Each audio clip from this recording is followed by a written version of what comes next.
வணக்கம் நண்பர்களே. மாமனார் மாமியாரிடம் ஓவர் திமிராக பேசிய மருமகள். பெற்றோரை கவனிக்காத 2 மகன்களுக்கும் பெண் நீதிபதி கொடுத்த தண்டனை பத்தி தான் நம்ம இந்த வீடியோல பார்க்க போறோம். முடிஞ்ச அளவுக்கு இந்த வீடியோவை ஸ்கிப் பண்ணாம முழுமையா பாருங்க. தம்பதிகளான பாலசுப்ரமணியனும் அவருடைய மனைவியான சரையும் கோர்ட்ல கேஸ் கொடுத்தாங்க தன்னுடைய 2 மகன்கள் மேல.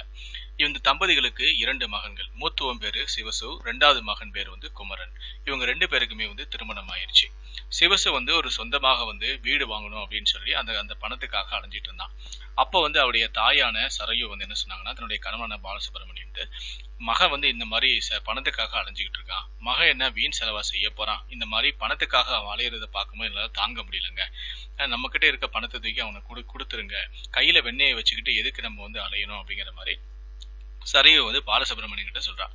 அப்ப அவர் சொல்றாரு, என்னடி லூசு மாதிரி பேசுற, நம்ம கிட்ட இருக்க மொத்த பணத்தையும் தூக்கி அவங்க கிட்ட கொடுத்துட்டு அப்புறம் நம்ம என்ன நடுத்தொருளையா நிக்குது அப்படின்னு சொல்லி கேக்குறாரு. அதுக்கு சரையு சொல்றா, ஏன் நம்ம ஏன் நடுத்தொருல நிக்க போறோம், நம்ம பிள்ளைங்க நம்மள பாதுகாப்பாங்க, நம்மள நல்லபடியா பாத்துப்பாங்க, நீங்க தூக்கி கொடுங்க அப்படின்னு சொல்றா.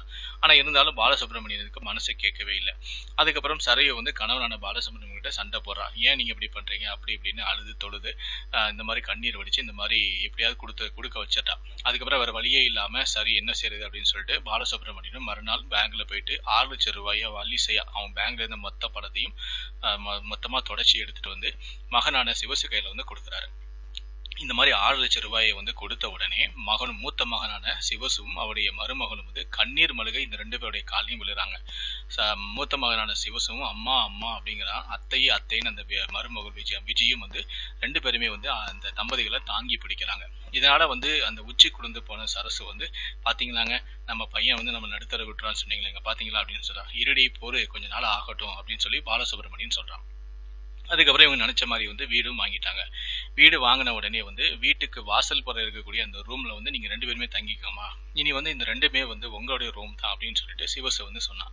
இது உடனே அந்த தாய்க்கு மனசு ரொம்ப குளிர்ந்து போச்சு. பாத்தீங்களா, நம்ம மகன் நம்மளை தெருவில் விட்டுறானுங்களே, நம்ம வீட்டுக்கு ஒழிஞ்சதுக்கும் ரூமே நமக்கு கொடுத்துடா அப்படின்னு சொல்லிட்டு பெருமையாக சரையும் பேசினான். ஆனா அப்படி பேருக்கு தான் இந்த அம்மா அப்பா அறையாக இருந்ததை தவிர இது மருமகளான விஜயுடைய உறவினர்கள் தங்கக்கூடிய விருந்தினர் அறையாக தான் அதிகமா இருந்துச்சு. இதனால தம்பதிகள் 2 பேருமே ஹால்ல படுக்கக்கூடிய சூழ்நிலைக்கு அடிக்கடி தள்ளப்பட்டாங்க. ஹால்ல படுத்தாலும் நிம்மதியா அவங்களால காலை விரிச்சு நிம்மதியா நீட்டி படுத்து தூங்க முடியல. வருவோரு போருமாக இருக்கிறதால அவங்க தூக்கமும் பறி போச்சு. இதனால உடம்பும் அழல் பட்டும் போனது. இப்படியே வருடங்களும் போச்சு. சிவசும் விஜயும் இவங்க 2 பேருமே இவங்க கிட்ட வாங்கின இந்த 6 லட்சம் ரூபாய் பணத்தை மறந்தே போயிட்டாங்க. மருந்து வாங்குறதுக்கோ இல்லைன்னா அவசியமான செலவுக்கு கூட இவங்க 2 பேருக்கிட்ட தான் கையேந்தக்கூடிய நிலையில இருந்ததால பாலசுப்ரமணியனுக்கு கொஞ்சம் சங்கோஜமா போயிடுச்சு. என்னடா இது அப்படிங்கிற மாதிரி போயிடுச்சு. சிவசுக்கும் பணம் தந்த விஷயம் எப்படியோ கசிந்து அவருடைய இளைய மகனான குமரனுடைய காதலையும் போயிடுச்சு.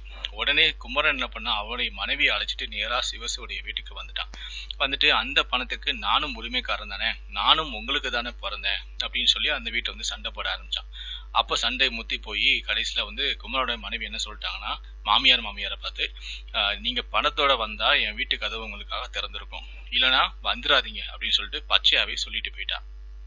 அப்ப அது கொஞ்ச நாளுக்கு அப்புறமா பாத்தீங்கன்னா கணவனுக்கு உடல்நிலை கொஞ்சம் மோசமாக இருந்துச்சு. அப்போ சரையு வாயை திறந்து பணம் பற்றிய பேச்சை எடுத்தா. அப்பதான் விஜய்க்கு வந்துச்சு பாருங்க கோவம். மருமகனான விஜய்க்கு, மகனுக்கு கொடுத்ததை நீங்க எப்படி திருப்பி கேக்குறீங்க, நீங்க பெத்தவங்க தானே அப்படின்னு சொல்லிட்டு அவ சண்டை போட ஆரம்பிச்சிட்டா. ஏற்கனவே கொஞ்ச நாள் முன்னாடிதான் குமரனுடைய மனைவி தைதைன்னு குதிச்சுட்டு போனா. இவங்க மருத்துவ செலவுக்கு உடல்நிலை கோளாறுக்கு பிரச்சனைக்கு காசு கேட்டா, மூத்த மகள் பணத்தை வாங்கிட்டு இந்த மருமகள் இப்படி குதிக்கிறாளே அப்படின்னு சொல்லிட்டு சரசுக்கு ரொம்ப அதிர்ச்சி ஆயிடுச்சு. அதுக்கப்புறம் சரசு பேச ஆரம்பிக்கா, என்னம்மா விஜய் இப்படி பேசுறிய, நாங்க எங்களுக்கும் வயிறு இல்லையா, எங்களுக்கும் பசி இல்லையா, எங்க உடம்பு இருந்தா நோய் வரதானமா செய்யும், என்னம்மா இப்படி பேசுற, பாரு குமார் பாரு, அவன் எங்களுடைய முகத்திலேயே முழிக்காதுன்னு சொல்லிட்டு போயிட்டான், அவனும் எங்களுடைய பையன் தான், அவனை நாங்க சமாதானப்படுத்தணும்னா குறைஞ்சது உங்களுக்கு கொடுத்த பணத்துல பாதியாவது அவனுக்கு கொடுத்துதானே ஆகணும் அப்படிங்கிற மாதிரி சரசு பேச ஆரம்பிச்சா. உடனே விஜய்க்கு கோபம் வந்துருச்சு. என்னது, அவங்களுக்கு போய் பாதி பணத்தை கொடுக்கணுமா, அப்போ இவ்வளவு நாளா நீங்க இங்க இருந்தது, உங்களுக்கு நீங்க தங்குனது, தின்னது, டாக்டருக்கு நான் செலவு பண்ணது, அதெல்லாம் எந்த பணமா, அதெல்லாம் எங்கேருந்து வந்துச்சு, பணம் பொல்லாத பணம், ஒரு 6 லட்சத்தை கொடுத்துட்டு இந்த பெருசுங்க 2 வரத்தை பாரு, பேசுற பேச்ச பாரு அப்படிங்கிற மாதிரி பேச ஆரம்பிச்சிட்டா. போட்டதை தின்னுட்டு மூளையில கிடைக்கிறதா இருந்தா இங்க இருங்க, இல்லையா வீட்டை விட்டு வெளியே போங்க, ஏதாவது பணம் கிணம்னு வாயர் திறந்தீங்க அவ்வளவுதான், நான் பொல்லாதல் ஆயிடுவேன் அப்படிங்கிற மாதிரி மூத்த மகளான விஜய் வந்து பேச ஆரம்பிச்சிட்டா. ஒரு கட்டத்துல கோபத்தின் உச்சிக்கு போன விஜய் வந்து, ஆமா என்ன நீங்க பணம் பண்ணன்னு சொல்றீங்களே, நீங்க என்ன பணம் எனக்கு தந்தீங்களா? நான் பணமே வாங்கலங்கிறேன், நீங்க என்ன பணம் தந்தீங்கன்னு சொல்றீங்க? நீங்க என்ன கோர்ட்டுக்கு போவீங்களா? போங்க, போய் கோர்ட்ல போய் வந்து கேஸ் போடுங்க, சல்லி காசு கூட தர முடியாது, உங்களால ஆனதை நீங்க பாத்துக்கோங்க. இந்த மாதிரி விஜய் வந்து கத்தி பேச ஆரம்பிச்சிட்டா. என்னடா இப்படி பேசல அப்படின்னு சொல்லிட்டு விஜய் பேசுறதை பார்த்து ஒரு நிமிஷம் வாயடித்து போனால் அவருடைய மாமியாரான சரையு. தலைக்கு மேலேயே வர ஆரம்பித்து விட்ட இந்த வெள்ள சூழல், எதை பிடித்து கொண்டு நாங்கள் நீந்த, எப்படி நீந்த என்று பாலசுப்பிரமணியன் திகைத்து நின்றார். இதன் பிறகு நிலைமைதான் ரொம்பவும் மோசமானது. சிவசு வாய் கண் காது எல்லாவற்றையும் மூடிக்கொள்ள விஜய் தன்னுடைய சுயரூபத்தை காட்டினாள். விஜயோ ஒரு இரும்பு திரையாக மாறிவிட இருவரும் மூச்சுவிடக் கூட திணறி மனர அவஸ்தைப்பட்டனர். எல்லாவற்றுக்கும் முடிவாக சிவசு ஒரு நாள், அப்பா எனக்கு டெல்லிக்கு டிரான்ஸ்ஃபர் ஆயிடுச்சு, அதனால இந்த வீட்டை வாடகைக்கு விட போறேன், அட்வான்ஸ் கூட வாங்கிட்டேன், நாளைக்கே பேக்கர்ஸ் அண்ட் மூவர்ஸ் வந்து சாமான்களை எல்லாம் பேக் செஞ்சிருவாங்க, நான் நாளைக்கே டெல்லிக்கு கிளம்புறேன், டிக்கெட் எல்லாம் புக் பண்ணியாச்சு, குமார் உங்களை அழைச்சிட்டு போவா, பேசிட்டேன்னு சொல்றான். என்னப்பா சொல்ற, பணம் இல்லாம இங்க வரவே கூடாதுன்னு சொல்லி குமார் ரொம்ப சத்தம் போட்டு போனானே, நீ என்னப்பா இப்படி சொல்றியப்பா அப்படின்னு சொல்லி உடைந்த குரலில் தந்தை கேட்க, என்னப்பா பேசுறீங்க, அவனுக்கு மட்டும் உங்களை காப்பாத்துற கடமை இல்லையா, நீங்க சாவர வரைக்கும் நான் தான் உங்களை சுமக்கணுமா? சிவசுடைய வார்த்தையில அணிரளிச்சது. உடனே குறுக்கிட்ட அம்மா, நீ அவனுக்கு சேர வேண்டிய பணத்தை கொடுத்துடுறா, அவன் எங்களை தங்கமா தாங்குவான், நீ அவனுக்கு சேர வேண்டிய பணத்தை 3 லட்சம் ரூபாய் கொடுத்துரு அப்படின்னு சொல்லிட்டு தாயான சரைவு கேட்க, உடனே மருமக விஜய் வந்து, எதுக்கு பணம் கொடுக்கணும், ஏது பணம் கொடுக்கணும், நீங்க தந்து நாங்க வாங்கணுமா என்ன? இல்லவே இல்லையே, உங்களால ஆனதை நீங்க பாத்துக்கோங்க, கோர்ட்டுக்கு போனாலும் ஒன்னும் பருப்பு வேகாது, அப்புறம் இங்க தான் நீங்க வந்து நிக்கணும், பேசாம போயிடுங்க அப்படிங்கிற மாதிரி ரொம்ப திட்ட ஆரம்பிச்சா. ஒரு கட்டத்துல தன்னுடைய மனைவி பேசட்டும் அப்படின்னு சொல்லிட்டு சிவசு ரொம்ப அமைதியா இருக்க, அவ கண்டபடி பேசிட்டு தன்னுடைய கணவரான சிவசு இழுத்து கொண்டு ரூமுக்குள்ள போய் ஓங்கி கதவை சாத்திட்டு அவ ரூமுக்குள்ள போயிட்டா. உடனே ஐயோ அப்படின்னு சொல்லிட்டு நம்ம தப்பு பண்ணிட்டோமேங்க அப்படின்னு சொல்லிட்டு மனைவி வந்து அழுதுகிட்டு கணவரான பாலசுப்ரமணியனை பார்க்க, அவரும் என்னமா நம்ம செய்யறது அப்படின்னு சொல்லிட்டு அவரும் வெறுத்து தலையில கையை வச்சு உட்கார்ந்துட்டாரு. வாழ வேண்டிய மீதி வாழ்க்கையும் அதன் காலம் வரை வாழ்ந்துதானே ஆக வேண்டும், அது காலம் வகுத்து வைத்த கட்டாயம் அல்லவா? வேலைக்கு செல்ல இடம் கொடுக்காத உடம்பும் பணம் இல்லாத வெறும் கையும் என்ன செய்ய முடியும் என்று யோசனை இருந்த பாலசுப்ரமணியன் கடைசியாக நாடியது நீதிமன்றம் தான். நீதிபதியான மாணிக்கவல்லி முன்பு நின்று தனக்கு நடந்த அத்தனை அவலங்களையும் பேசி முடித்தார். அதன் பிறகு நடந்த சம்பவம் தான் இது. நீதிமன்றத்தில் பாலசுப்ரமணியன் பேசியது. மேல் துண்டால் தன்னுடைய கண்களை துடைத்துக் கொண்டு, அம்மா, இப்பவும் அந்த பணத்துல என் 2 பிள்ளைகளுக்கும் கல்யாணமாகி போன என் பொண்ணுங்களுக்கும் ஒவ்வொரு லட்சம் தந்துடுதான் என்னுடைய விருப்பம், மீதிய எங்க மிச்ச காலத்துக்கு வச்சுக்கிடுறோம், அப்புறமா நாங்க யாருடனும் இருக்கவும் இஷ்டப்படல, ரொம்பவும் பட்டாச்சு என்று வெறுத்து பேசினார்.